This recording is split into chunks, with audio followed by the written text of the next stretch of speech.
이 글로벌 여성 미래 포럼 이 지도자님들이 이 건강한 가정을 만드시는데 저희 가정평화협회가 일조하게 되어서 정말 기쁘게 생각을 합니다. 이 시간에는 가정의 중요성과 또 건강한 가정 만들기라고 하는 이 두 가지 주제를 좀 묶어서 이야기를 나누도록 이렇게 하겠습니다. 에드워드 기본이라는 이 역사가가 18세기에 쓴 책 이름이 뭐냐면 로마 제국 흥망사입니다. 이 책은 이 로마 제국의 이 흥망성쇠를 집대성한 역사서로 아주 유명한 그런 역사서인데요. 길은 로마로 통한다라고 하는 말이 있을 정도로 로마 제국은 기원전 8세기부터 시작해서 약 1200년간 유럽 지중해 연안의 모든 지역을 통일했었습니다. 그리고 그 여세가 영향력이 얼마나 컸냐면 북아프리카와 또 아시아에까지 그 영향력이 확대되었던 대제국이었습니다. 이러한 로마 제국의 멸망한 원인, 이렇게 큰 제국이 멸망한 원인이 무엇인가라고 학자들은 분석을 했는데 세 가지로 이렇게 분석을 했습니다. 그게 뭐냐면 게르만 민족의 침입, 그리고 중앙집권 체제의 해체, 또 하나가 기독교의 영향, 이렇게 종교 정치적인 이유를 뽑았습니다. 그러나 18세기에 들어서 이 에드워드 기본이라는 사람은 로마 제국이 멸망한 이유를요, 다른 측면에서 보았습니다. 분명히 주제는 가정에 대한 얘기인데 왜 갑자기 로마 제국 역사 얘기를 할까 좀 궁금해 하실 텐데요. 그 이유는 다음과 같습니다. 이 에드워드 기본이 대로마 제국이 멸망한 원인을 뭐라고 얘기를 하냐면 대로마 제국이 멸망한 것은 가정의 굴뚝에서 연기가 사라졌기 때문이라, 이런 말을 합니다. 세상에, 그죠? 상상도 못했던 그런 분석을 내놓습니다. 그러니까 로마 제국이 멸망한 원인은 그때까지는, 18세기 전까지는 이건 종교적인 이유, 정치적인 이유였을 것이라고 분석을 했는데, 이 에드워드 기본은 뭐라고 얘기하냐면 보다 더 근본적인 이유가 있다는 거예요. 그것은 뭐냐면 로마 제국에서 가정이 붕괴되었기 때문에 그 거대한 제국이 무너졌다라고 하는 충격적인 분석을 냅니다. 그 당시에 이 로마 가정은 이 전쟁 비용을 이렇게 지출했어야 됐습니다. 그러다 보니까 점점 이 가정의 경제가 어려워집니다. 그리고 이 목욕탕 문화가 계속 성행을 해요. 목욕탕 문화는 그때는 뭐냐면 성적인 문란을 상징하는 부분입니다. 성적인 이런 문란한 것도 계속해서 확대가 됨으로 해서 이 가정이 붕괴되는 것을 촉발시켰는데요. 사실 어찌 보면 가정이 중요하다라고 이렇게 우리는 얘기를 많이 하기도 합니다. 그냥 말은 그렇게 하지만 실제로 가정이 그렇게 중요한 것인가, 이렇게 좀 사소하게 다룰 수도 있습니다. 그런데 이 로마 제국이 멸망한 것이 종교 정치적인 이유뿐만 아니라 보다 더 근본적인 내적 원인, 즉 가정이 붕괴되었기 때문에 그 거대했던 국가가 역사 가운데 사라졌다라고 하는 이 역사적 사실은 대단히 중요한 의미를 가지고 있습니다. 에드워드 기본이 이런 분석을 내놓은 이후에요, 역사가들은 이것이 정설로 지금까지 받아들이고 있습니다. 종교 정치적 이유뿐만 아니라 가정의 붕괴가 로마 제국의 멸망의 원인이었다는 거죠. 가정이 하나의 사회나 하나의 국가를 이렇게 형성하고 그것을 이루어 나가는 데 있어서 얼마나 중요한가를 보여주는 대표적인 사례입니다. 이처럼 한 가정은 핵심적인 사회 구성 단위입니다. 그리고 그 건강한 가정과 가정들이 모여서 튼튼한 사회와 국가가 이루어지는 것이 그냥 막연한 생각이 아니라 실제로 역사 가운데 드러나 있는 사실들입니다. 또 가정은 우리 인간이 살아가는 데 있어서 육체적이든 정신적이든 또는 영적이든 그러한 가장 기본적인 요소를 제공하는 것이 바로 가정입니다. 또한 가정은 인간이 살아가면서 맺는 여러 관계 가운데 가장 친밀한 관계가 바로 가족 관계죠. 그렇기 때문에 우리는 다른 인간 관계에서도 저 사람과 친밀하다고 하는 그 표현을 어떻게 하냐면 가족 관계를 사용해서 표현하죠. 예를 들면 내가 존경하는 어떤 어르신이 있다, 스승이 있다 그러면 뭐라고 얘기합니까? 저분은 나의 아버지 같다, 나의 어머니 같다 이렇게 표현하죠. 그죠? 가족 관계의 친밀함으로 인간관계를 표현합니다. 친한 친구가 있으면 저 친구는 내 형제 자매 같다고 얘기합니다. 아끼는 후배가 있으면 저 아이는 내 아들 딸 같다라고 표현합니다. 그만큼 가정은 인간관계를 맺는 데 있어서 가장 친밀함을 갖게 되는 그러한 관계를 나타내는 것이 가정입니다. 또한 우리가 보편적으로 경험하는 것 중에 가장 놀라운 사실 중에 하나가 뭐냐면 우리는 이 세상에 태어났을 때요, 인간 스스로가 선택해서 태어나지 않습니다. 그렇죠? 주어진 환경에 의해서 태어납니다. 태어나 보니 저는 유씨였고 태어나 보니 대한민국 사람이에요. 어느 누구도 스스로가 선택해서 이 땅에 태어나지 않습니다. 부모에 의해서 태어나죠. 그죠? 그리고 성장하는 과정에서도 부모에게 의존을 합니다. 그리고 조부모나 또 형제 자매나 사촌들과의 관계에서 우리 인간, 나라는 존재는 사회적인 존재로구나. 그리고 상호 보완적 관계를 맺는 존재로구나. 그것을 깨닫는 것이, 처음으로 깨닫는 곳이 어디입니까? 그거 역시 가정입니다. 이러한 결과물로 우리 인간은 내가 누구인지, 자신의 정체성과 또 내가 왜 살아가야 되는지에 대한 이 삶의 목적의식을 형성하게 됩니다. 이 모든 것들도 역시 우리가 정말 흔하게 지금도 소속되어 있는, 경험하고 있는 그 가정이라는 것입니다. 세상에서 가장 아름답고 행복한 모습은 무엇이라고 생각하십니까? 이런 어떤 화가가 있었는데요. 세상에서 가장 아름답고 행복한 그림을 그리고 싶어 했습니다. 그래서 여행을 떠납니다. 산과 강을 그립니다. 그리고 불타는 서쪽 하늘에 저녁 노을을 그립니다. 무지개도 그립니다. 구름도 그립니다. 그런데 이 모든 것이 화가의 마음에 들지 않았다고 합니다. 결국 화가는 낙담을 해서 지친 몸을 이끌고 다시 집으로 돌아옵니다. 동네에서 무슨 장면을 목격하냐면 때마침 저녁 식사를 하고 있는, 그래서 오손도손 모여있는 가족의 모습을 보게 됩니다. 그 순간 그 화가는 그가 애타게도 찾았던 세상에서 가장 아름답고 가장 행복한 모습을 거기서 발견하게 됩니다. 세상에서 가장 아름답고 행복한 그림은 바로 식탁에 단란하게 앉아있는 가족의 모습이었습니다. 우리가 살아가면서 어느 한순간은 임종을, 그죠? 이 세상을 하직하게 됩니다. 저도 가정과 관련된 문제를 다루다 보니 임종하시는 분을 몇 분을 살아가면서 뵙게 되는데요. 임종을 앞둔 분이 하시는 공통점이 하나 있습니다.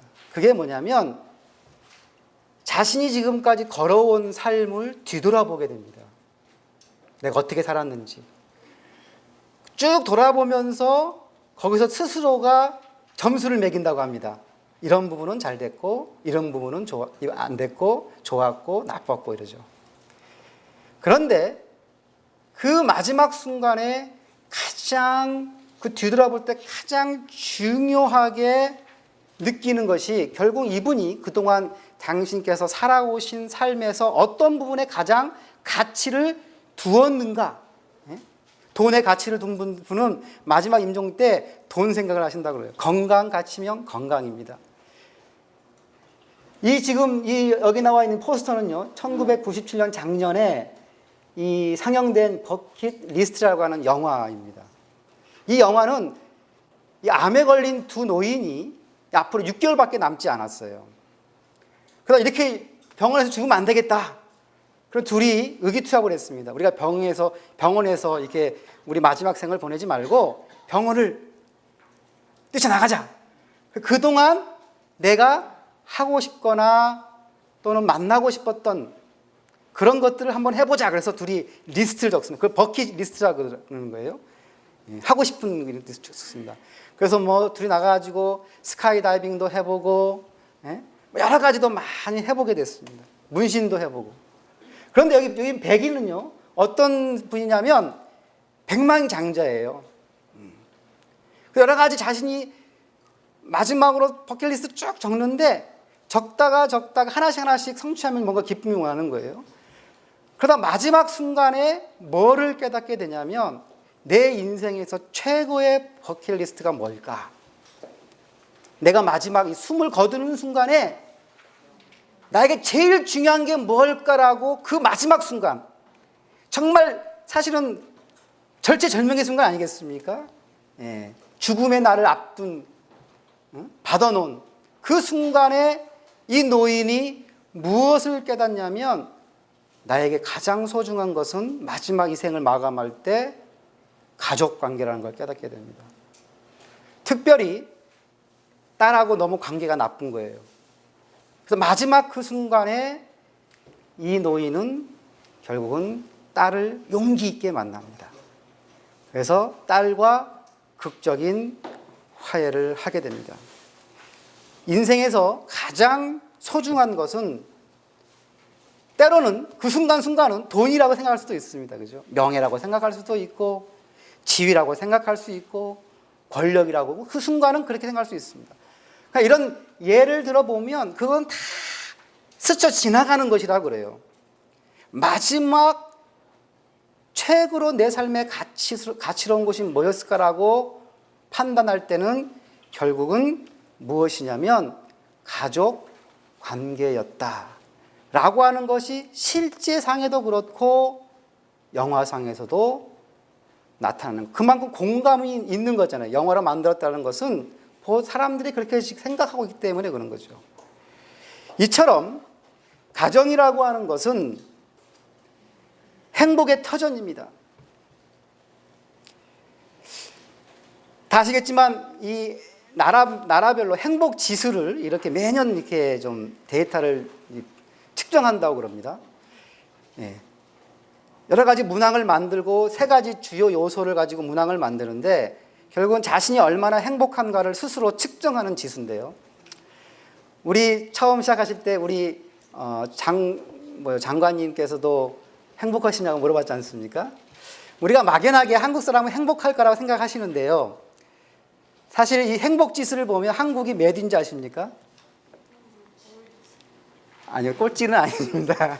너무 57위입니다. 57위. 57위 숫자는 뭐냐면 다 재보겠습니다. 아시아의 대만, 카타르, 사우디아라비아, 태국, 일본, 말레이시아, 바레인, 우즈베키스탄, 쿠웨이트보다도 낮은 지수예요.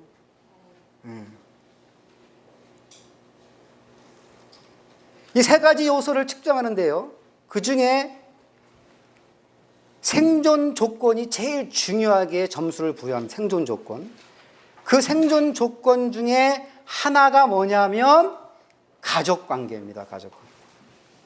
가족관계가 잘 되어 있어야 행복도가 높습니다.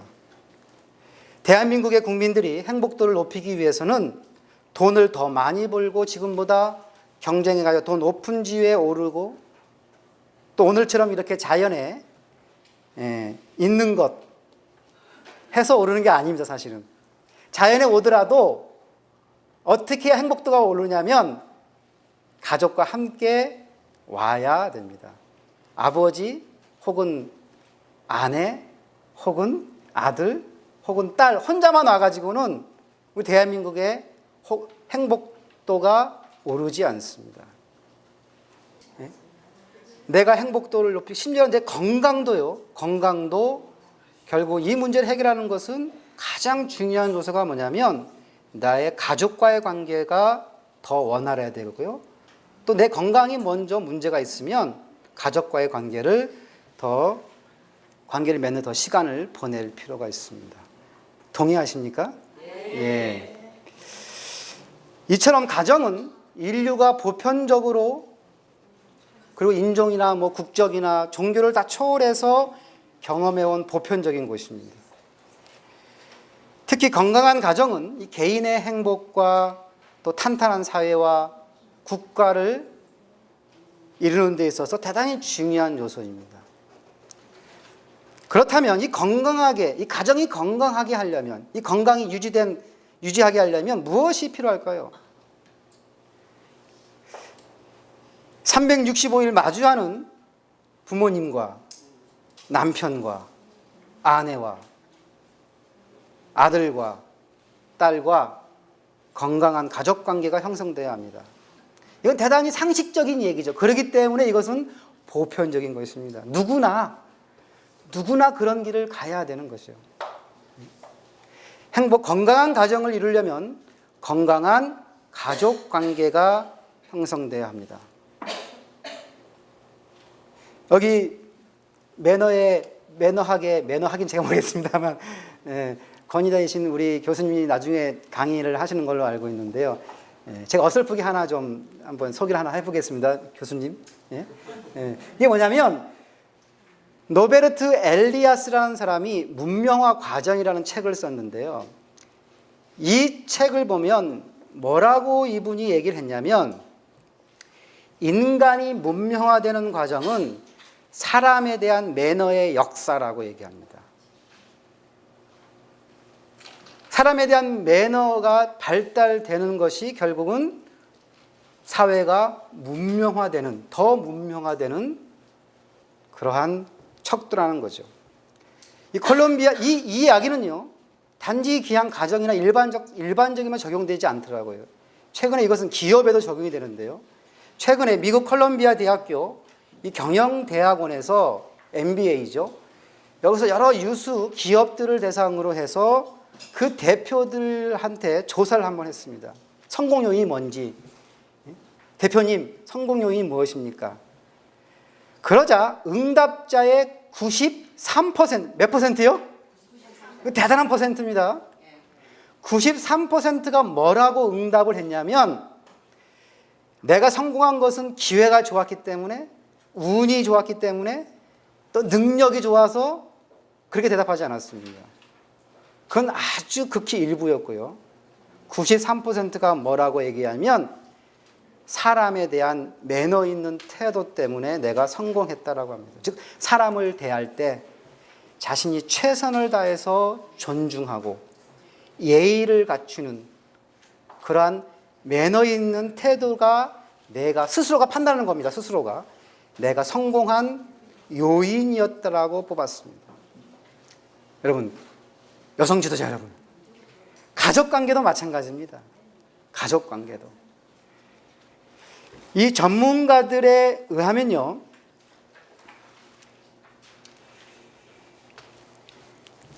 가족 상호 간의 올바른 태도가 건강한 가족관계를 이루는데 중요한 요소로 작용한다고 얘기합니다.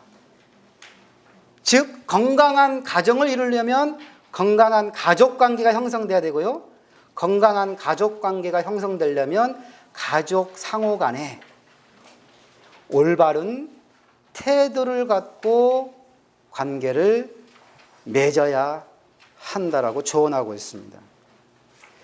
부모가 자녀를 대하는 태도, 자녀가 부모를 대하는 태도, 남편이 아내를 대하는 태도, 아내가 남편을 대하는 태도, 형이 동생을 대하는 태도, 또 동생이 형을 대하는 태도가 대단히 중요합니다. 지금 여기 있는 우리들은 한 가정의 자녀의 입장에 있든 혹은 부모의 입장에 있든 어느 일정한 가정을 형성하고 있습니다. 그렇죠? 지금 우리 내에 우리 가정의 가족 관계를 한번 성찰해 보는 시간을 잠깐 갖는다고 생각하시면 좋을 것 같습니다. 그래서 이 강의를 통해서 나의 가정의 건강한 가정을 만들기 위해서 우리 가족 상호 간에 어떠한 태도를 좀 변화해 볼까, 그 변화를 모색하는 계기도 한번 되었으면 이렇게 좋겠습니다.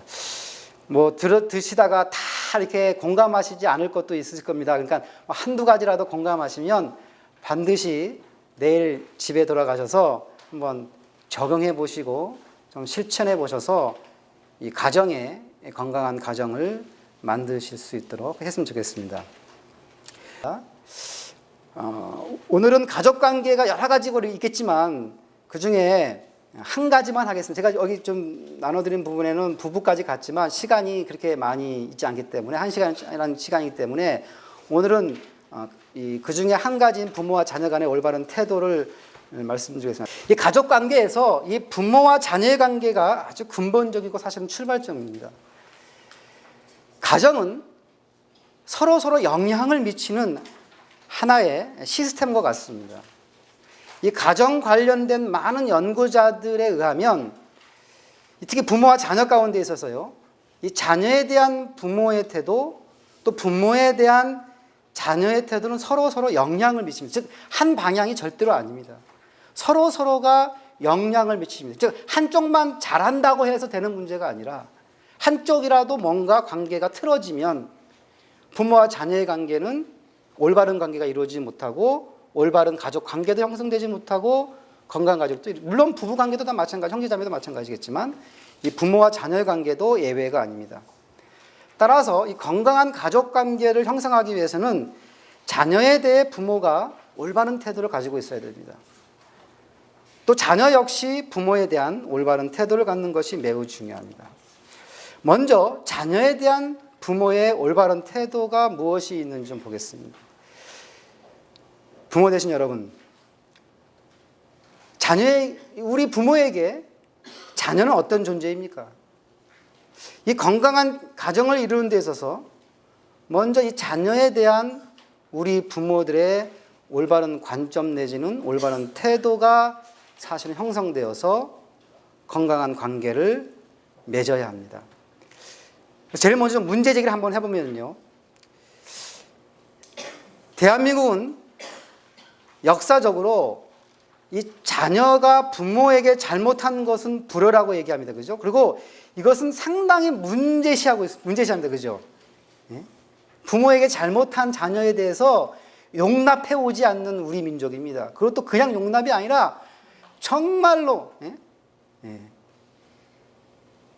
문제시해 왔습니다. 그런데 부모가 자녀에게 잘못한 것에 대해서는 어떻게 합니까? 사실은 상대적으로 문제의식이 약합니다. 제가 대표적인 예를 하나 좀 말씀을 드리겠습니다. 대한민국의 경우에요, 자녀가 부모를 버리지 않습니까? 그러면 법적으로 어떻게 하냐면 이건 가중처벌을 받습니다. 그러면서 10년 이하의 징역 혹은 1,000만 원 이하의 벌, 이건 대단히 중벌이라고 하더라고요. 그런데요, 만약에 부모가 자기 영아를 버리면 어떤지 아십니까? 대한민국입니다. 2년 이하의 징역만 받습니다. 혹은 300만 원 이하의 벌금을 받습니다. 상대적으로 보면 어떻습니까? 그렇게 부모에 대해 불효하는 것보다는 부모가 자녀에 대해서 잘못 다루는 것에 대해서는 상대적으로 크게 문제를 두지 않습니다. 이 이 영아 유기를 할 때요, 처벌을 받는 것도 마찬가지입니다. 이것도 그 수준이 솜방망이 수준이에요. 2010년도부터 2014년까지 5년간 영아 유기죄로 접수만 된 겁니다. 접수된 사범이 약 344명인데요. 344명. 이들 중에 24.4%인 84명만 기소됐습니다. 그러니까 이것조차도 적용을 하지 않고 집행유예라든지 이렇게 풀려나는 경우가 많이 지금 성행하고 있습니다. 자녀에 대한 부모의 태도에 대해 지금보다 더 중요성을 부여해야 합니다. 즉 다시 말씀드리면 건강한 가정을 만들려면 자녀에게 부모에 대한 여러 가지 이야기들을 하는 것도 좋지만 그보다 더 선행돼야 할 사실 문제가 뭐냐면 한국 사회에 있어서는 뭡니까? 자녀에 대한 부모의 태도를 한번 깊게 생각해 볼 필요가 있습니다. 2016년도 경기도 가족여성연구원이 경기도민 1,500명을 대상으로 실시한 조사를 했는데요. 이것에 의하면 성인 98%가 뭐라고 대답을 했냐면 상대방을 때리고 위협하는 행동. 폭력 아직 안 갑니다. 때리려고 위협하는 이 위협조차도 이것은 폭력이라고 규정했습니다. 98%가요. 이것은 폭력에 대한 보편적인 인식입니다. 그렇죠? 그런데 놀라운 것은 뭐냐면 똑같은 분들인데요. 이분들에게 부모와 자녀의 관계에 대해서 이것을 적용했을 때요. 어떤 결과가 나왔냐면 생각이 완전히 다르게 나옵니다. 자녀의 습관 교정을 위해서는 부모가 자녀를 위협하거나 때려도 된다라고 한 답이 몇 퍼센트인지 아십니까? 48.7%입니다. 거의 과반수가 남들에게는 그렇게 하면 안 되는데 부모와 자녀의 관계에서는 부모가 자녀에게는 그렇게 해도 된다라고 생각을 하고 있습니다. 미성숙한 아이가 제대로 성장하려면 체벌을 포함해서 엄한 훈육이 필요하다고 보는 시각이 지금 잘 드러나고 있습니다. 스티븐 핑커라는 분이요, 우리 본성의 선한 천사라고 하는 책을 썼는데요. 이 책에 의하면 뭐라고 이분이 얘기하냐면 체벌을 찬성하는 그 찬성률은 살인율과 궤적이 같다라고 설명하고 있습니다. 즉 가정 안에서 체벌을 용인하는 이 하위 문화는 성인들의 극단적인 살인을 부추기고 있다라고 하는 겁니다. 즉 가정에서 폭력을 용인하는 것은 사회의 폭력이나 살인과 연결된다라고 하는 조사입니다. 사회에서 모든 폭력, 모든 형태의 폭력을 줄이고 방지하기 위한 핵심 전략이 뭐겠습니까? 그러면 그 핵심 전략은 바로 가정 내에서 부모가 자녀를 대해 폭력하는 걸 근절하는 것입니다. 가정 안에서 폭력으로 문제 해결하려면, 그죠? 부모가 가정 안에서 폭력으로 자녀의 관계에서 하려고 하는 이 태도는 결국은 사회생활로 이어지는 것입니다. 폭력과 협박으로, 그잖아요. 가정 안에서 부모가 자녀한테 폭력과 협박을 가지고 문제 해결을 했고, 이제 그런 똑같은 방식으로 사회에 나가서도 문제가 발생되면 그 문제를 어떤 식으로 해결하려고 한다고요? 똑같이 폭력과 협박으로 문제를 해결하려고 시도하는 거죠. 2010년도 한국의 아동학대 건수는 18,700건입니다. 그 중에 80%가 가정 내에서 부모에 의한 학대입니다. 즉 아동학대는 학교보다 훨씬 많이 가정에서 이루어지고 있어요. 지금 학교 폭력이 많이 문제가 되고 죄송합니다. 학교나 유치원 요즘에 어린이집 많이 문제가 되지 않습니까? 그러나 사실은 아동학대의 건수는 그것보다도 가정 내가 훨씬 많은 것이 사실입니다. 부모가 이렇게 아이를 신체적으로 때리는 것보다 사실은요, 아이들이 성장하는 데 있어서 연구가들에 의하면요, 심리학자나 이 뇌 관련된 분들의 분석에 의하면 부모가 자녀에게 신체적으로 폭력하는 것보다 오히려 자녀가 성장하는 데 있어서 욕설 등을 당한, 욕설 같은 이런 심한 말을 들었을 때 아이의 뇌와 정신 상태에 더 나쁜 영향을 준다라고 얘기합니다. 사실 우리도 누구와 대화하다가 욕먹는 거, 욕을 들으시면 어떻습니까? 가슴이 애리죠. 막 가슴이 찢어져 애립니다. 언어 폭력은요, 이거는 정말 심각하게 우리 부모님들이 생각하셔야 됩니다. 눈에 보이는 신체 폭력도 위험하지만 언어 폭력이 더 자녀의 건강에 피해가 크다는 사실입니다. 2009년도 미국 정신의학회 보고에 의하면 이 부모의 언어 폭력이 아이들의 뇌 연결 통로에서 상처를 입혀가지고 뭐 분노라든지 우울증, 또 지적인 문제까지 이해력 부족, 언어 처리의 문제를 일으키는 것으로 나왔습니다. 말의 힘은 정말 엄청난 겁니다. 사실 우리가 상처받았을 때라고 했을 때 대부분은 사실은 말이지 않습니까? 그죠? 근데 우리 부모는 어쩌면 조절할 수 있습니다. 그죠? 우리가 받은 상처를. 근데 우리 아이들은 신체적으로, 정신적으로, 영적으로 아주 미성숙한 상태예요. 그 조절을 못 합니다. 받은 이 상처를 스스로 해결할 수도 없어요. 무방비 상태로 우리 부모들에게 받는 겁니다. 여기서 부모가 자녀에게 절대로 하지 말아야 할 몇 가지만 좀 소개하도록 하겠습니다. 근데 사실 이 말은 우리가 어릴 때 우리 부모님들에게 자주 듣던 말입니다. 그리고 지금은 부모가 돼가지고 우리 자녀들에게 거침없이 해오고 있는 말입니다. 첫 번째가 뭐냐면, 넌 누구를 닮아 이렇게 바보냐.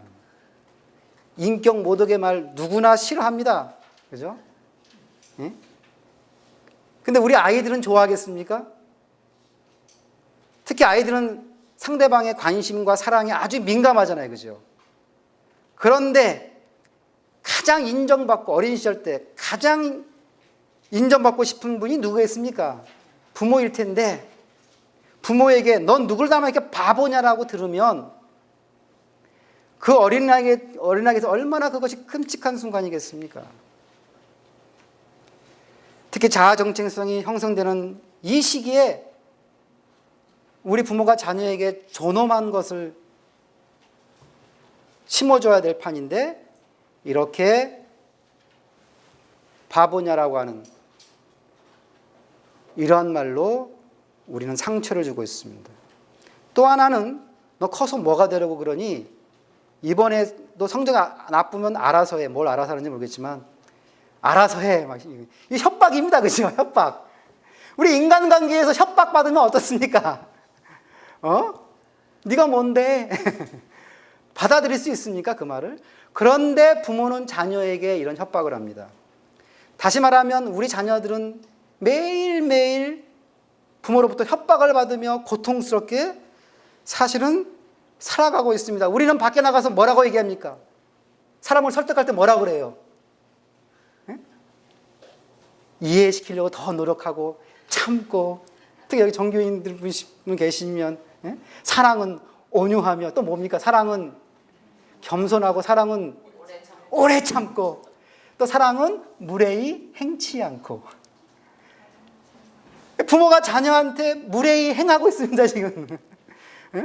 인간관계에서는 그렇게 하는데 왜 부모는 자녀에게 이토록 설득을 가지고 이해시키려고 하지 않고 협박과 강요로 일관하고 있습니까? 또 하나는 뭡니까? 그 아이는 잘하던데 넌 왜 그러니? 비교입니다. 그죠? 심각한 열등감을 줍니다. 가치 있는 인간으로서 살아가야 되도록 도와줘야 되는데 심각하게 비교해가면서 열등감을 심어줍니다. 가장 심각한 말 중에 하나가 뭐냐고 이 사회 심리학자들이 말할 때 뭐라고 하냐면 내가 널 낳지 말았어야 했는데 삶의 의미를 빼앗아가는 저주의 말입니다. 네? 가장 사랑하고 가장 사랑받고 싶은 부모에게 받은 상처는 성인이 되어도 아픕니다. 자신의 우리 세대 때는 아마 저도 뭐 그렇지만 우리 세대들은 아마 대부분 부모님들로부터 이렇게 아픔을 사실은 받았다고 생각이 됩니다. 그죠? 근데 이렇게 받았던 이 아픔을 우리는 우리 자녀 세대에게 그대로 물려주고 있지 않는지 뒤돌아볼 필요가 있습니다. 고대 알타미라 동굴 그리고 이집트 피라미드의 내부에 그 벽돌에 여러 글들이 써 있는데 그 중에 한 글이 하나의 글귀가 뭔지 아십니까? 그걸 현대어로 이렇게 번역이라고 해야 됩니까? 예. 이렇게 바꿔놨더니 뭐라고 그러냐면 요즘 애들은 버릇이 없다. 놀랍지 않습니까? 몇 천년 전에도 부모가 볼 때는 자녀는 버릇도 없고 부모의 눈에는 자녀가 기대에 못 미칩니다. 그래서 실망스럽습니다. 그런데 한번 생각해 보십시오. 우리 부모가 자녀에게 그렇게 실망을 하고 있는데 우리 자녀는 우리 부모에게 대해 어떻게 생각하겠습니까? 우리가 우리 자녀에게 실망하듯 우리 자녀가 혹시나 우리 부모에게 실망하고 있지는 않을까요?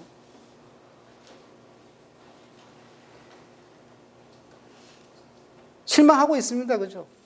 부모가 자녀에게 실망하고 자녀가 부모에게 실망하고 부모가 자녀에게 실망합니다.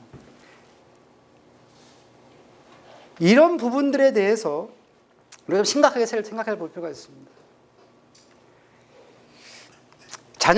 특히 자녀가 아주 어릴 때, 영아나 유아 때, 특히 청소년 기간까지 부모가 언어 폭력을 하고 신체 폭력을 사용하면 자녀는 힘이 없기 때문에 그대로 견딜 수밖에 없습니다. 그렇죠? 그러나 중요한 것은 그것은요, 우리 자녀에게 운명과 같은 큰 상처를 받고 살아가게 하는 것입니다. 동양 철학자들은 이렇게 얘기하죠. 사람은 태어날 때부터 사주팔자라는 것이 있다라고, 운명이라는 게 있다라는데요. 부모가 자녀에게 주는 이 상처는 우리 자녀에게 부모가요, 새로운 운명을 심어주는 겁니다. 그것도 정말로 나쁜 운명, 그것도 상처 깊은 운명을 우리 부모가 자녀에게 부여해 주는 것과 같습니다. 잘못한 그것을 내 자녀가 짐으로 평생 갖고 가지 않기를 바라는 마음입니다. 자녀의 일생에 있어서부터 부모로부터 받은 대우는 평생 갑니다. 그러면 왜 부모는 이렇게 할까요? 우리 인간관계에서는 그렇지 않은 것을 왜 우리 부모는 자녀한테는 예외로 이런 문제를 계속해서 반복해서 하고 있는 걸까요? 그 이유는 뭐냐면 전문가들은 뭐라고 얘기하냐면 그것은 바로 부모가요, 내 자녀는 내 것이라고 하는, 얘는 내 것, 내 배에서 낳은 내 것, 그래서 내 것이니까 괜찮다. 자기 건 자기 마음대로 하는 거잖아요. 그죠? 그렇다는 거예요. 그런데 아까 우리 우리 이사장님도 말씀을 하셨지만 그런데요, 그렇지 않습니다. 사람은요, 인권이 있습니다. 그 인권도 무슨 인권이냐면 천부 인권이 있습니다. 그러니까 부모가 자녀를 바라볼 때 우리가 인간을 그렇게 바라보듯이요, 부모가 자녀를 어떻게 바라봐야 되냐면 한 인간이 가지는 천부 인권으로 우리가 바라봐야 합니다. 인간은 태어날 때부터 가지는 천부의 권리가 있습니다. 오죽하면 역사적으로 사상가들은 이걸 뭐라고 하냐면 저절로 얻어지는, 예? 그래서 그걸 뭐냐면 자연법이라고 그래요. 자연법. 그러니까 누가 이렇게 사람이나 어떤 기관이 주는 것이 아니라 태어날 때부터 자연스럽게, 예? 내추럴 라라고 그래요. 그냥, 예? 그냥 받아지는 거예요. 사실 이것은 누구나 존엄하며 신성한 인권을 가지고 있다는 것이고요. 사실 이거는 중세 이전까지는 인간에 대한 관이 있는 게 없었습니다. 그러기 보니까 어떡합니까? 막 사람을 가지고 막 노예도 부리고 뭐 불평등한 사회였지 않습니까? 그때부터 그러다가 17세기, 18세기부터 영국, 미국, 프랑스에서 이 시민혁명이 일어났죠. 그죠? 그때 지도 이념이었습니다. 그리고 나서 그 이후에 소위 말하는 이 독재 국가가 아닌 입헌 국가에서는요, 헌법상의 이 기본적 인권 보장으로 이 천부 인권을 성문합니다. 천부라고 하기 때문에 뭐 신 하나님이니까 이거 기독교 국가만 무슨 종교적인 언어라고 우리가 받아들일 수 있지만 그렇지 않아요. 현대에 와서는 이것은 입헌 국가들이 헌법으로 성문화한 겁니다. 우리나라도 보세요. 이 천부 인권 사상의 근거에서 헌법 10조에 보면 뭐라고 되어 있습니까? 모든 국민은 인간으로서의 존엄과 가치를 가진다라고 명시하고 있습니다. 유엔 헌장도 여기 이것 명시하고 있고요. 세계 인권 선언도 이를 확인하고 있습니다. 그런데요, 이런 천부 인권이 실현돼야 되는 곳은 사회나 국가가 아닙니다. 물론 그것도 있어야 되죠. 천부 인권이 실현돼야 되는 그 출발 장소는 어디야 됩니까? 어디야 돼요? 가정에서. 특별히 누가 누구를 대할 때요? 부모가 자녀를 대할 때 내 것이라고 대하지 말고 천부, 하늘이, 신이 부여해 주신 태어날 때부터 가지는 인권, 그 자세로 부모가 자녀를 대해야 됩니다. 그래서 우리가 이렇게 한번 생각해 볼 필요가 있습니다. 뭐냐면 자녀는 인간으로서의 존엄과 가치를 가진다라고 부모는 생각하셔야 됩니다. 우리 자녀는 인간으로서 존엄과 가치를 가지는 것입니다. 우리 인류가요, 역사 가운데 계속해서 경험해 오면서 우리에게 올바른 길에 대한 가르침을 줬던 그런 위대한 종교 전통에도 보면 인간에 대해서 보편적 가르침을 해왔습니다. 보세요. 여러분 여기 불교인 신자 계십니까? 아마 이 글귀 아실 겁니다. 일체중생 시류불성입니다. 저도 대단히 제가 불교 재단에서 운영하는 고등학교를 나왔는데요. 그때 한 주일에 한 번씩 불교 공부를 하는데 제가 35년이 지났습니다. 고등학교 졸업한 지. 지금도 내 마음속에 감격스럽게 남아있는 글귀가 하나입니다. 저는 불교인이 아니면서도. 이게 뭐냐면 일체중생 시류불성입니다. 이 말이 뭐냐면 모든 중생에게는 태어날 때부터 부처님이 될 수 있는 본성을 가지고 있다는 거예요. 그러니까 석가모니 부처님만 부처님이 아니라 돌을 닦는 스님만 부처님이 되는 게 아니라 이게 얼마나 놀라운 인간에 대한 이야기입니까? 동양 철학도 같이 합니다. 우리 많이 알고 있는 맹자의 가르침은 뭐죠? 성선설입니다. 그죠? 모든 인간은 예외 없이 측은지심, 수호지심, 사양지심, 시비지심입니다.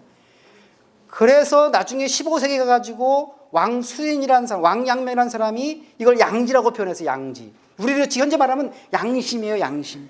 근데 이건 뭐냐면 소수만 그런 것이 아니라 특별한 사람만 그런 게 아니라 모든 사람이 이러한 마음을 하기 때문에 치양지, 이 양지를 확대해 나가야 된다. 실현해 나가야 된다. 이렇게 가르쳤습니다. 여기 기독교 종교 갖고 계신 분 계십니까? 성경에 창세기 1장 27절에 뭐라고 되어 있습니까? 하나님이 자기 형상대로 인간을 창조했다고 했습니다. 기독교인 여러분, 하나님이 위대하신 분입니다. 그죠? 하나님이 거룩하신 분입니다. 하나님이 존귀한 분으로 믿습니다. 믿습니까? 그런데 그 하나님이 자기 형상대로 인간을 창조했단다면 인간은 어떤 존재입니까? 창조한 하나님처럼 존엄하고 거룩하고 그러한 존재라고 하는 것이 근본 보편적 종교의 가르침입니다. 천부인권 같은 맥락, 이거는 위대한 전통, 인류 역사와 같이 호흡을 해왔던 위대한 전통의 근본 가르침입니다. 이 가르침의 출발과 실현이 어디서 된다고요? 사회나 국가가 아니라 어디서부터 하자는 겁니까? 가정입니다. 이런 얘기들은 아마 사회나 국가에 많이 적용을 우리가 지금 해왔던 건 사실입니다. 그죠? 노력을 많이 하고. 근데 지금 이 시점에서 우리 글로벌 여성 미래 포럼, 그리고 저희 가정평화협회도 그런 내용을 하자는 겁니다. 그게 뭡니까? 이런 것들을 가정에서부터 건강하게 만들자는 것이죠. 미국의 심리학자 에이미 워너라는 사람이 회복 탄력성이라는 말을 하나 했는데요. 그게 뭐냐면 그녀가 40년간 하와이 카우아이 섬에서 연구를 하나 했습니다. 40년 동안 직접 거기 안에서 생활하면서 연구한 거예요. 이 섬은 태어남 자체가 불행한 곳이라 할 정도로 대단히 심각한 곳이었습니다. 지독한 가난을 숙명처럼 받아들여야 됐고요. 대부분의 그 주민들이 범죄자이거나 약물 중독자였습니다. 이러한 최악의 환경에서 태어난 아이들은 어떻겠습니까? 아마 대부분의 여러분들이 상상한 것처럼 아마 당연하게 문제투성이었을 거라고 아마 생각할 겁니다. 그죠? 이분도 그렇게 생각하면서 40년 동안 연구한 거예요. 같이 생활하면서. 그런데 저도 한번 흉내만 내겠습니다. 놀라지 마십시오. 40년간 연구한 결과 어떻게 결과가 나오냐면 3분의 1, 그 자녀 아이들 가운데요. 3분의 1은 오히려 다른 아이들보다 더 리더십도 많고 훌륭한 게 자랐다고 합니다. 상식적으로 납득이 가지 않는 현상이 일어나 버린 거예요. 그래서 3분의 1은 어떤 역경이 닥쳐도 굴하지 않고 이겨내는 그러한 것이 있었는데 그 공통점을 발견한 겁니다. 그 힘을 이분이 뭐라고 얘기하냐면 회복 탄력성이라고 얘기합니다.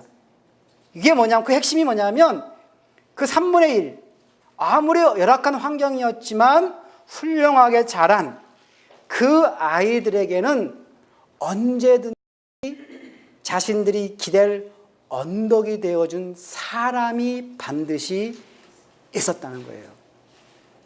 특히 부모가 그렇지 못한 상황이었지만 다른 어떤 사람이라도 그러한 기댈 수 있는 사람이 있었기 때문에 그 불행에서 다시 회복을 했다는, 그래서 이분이요, 이거를 뭐라면 회복 탄력성이라고 얘기합니다. 이 메시지는 뭘 말합니까? 사랑을 먹고 자라는 아이는 그 어떠한 역경이 닥쳐도 이겨낼 힘을 갖는다는 거죠. 그죠? 우리 부모들은 우리의 자녀가 성숙할 때까지 그 옆에 동행하면서 자기 희생으로 도와줘야 합니다. 이 음양오행에서 보면 부모를 물이라고 그러고요, 자녀는 나무라고 이렇게 얘기하더라고요. 나무가 잘 자라려면 뭐가 필요합니까? 물을 필요하죠. 그러니까 자녀가 자라려면 우리 부모의 자양분이 절대적으로 필요합니다. 부모이신 저를 포함한 여러분, 우리 아들, 딸들이 살아가면서 많은 삶의 시련을 경험하게 될 것입니다.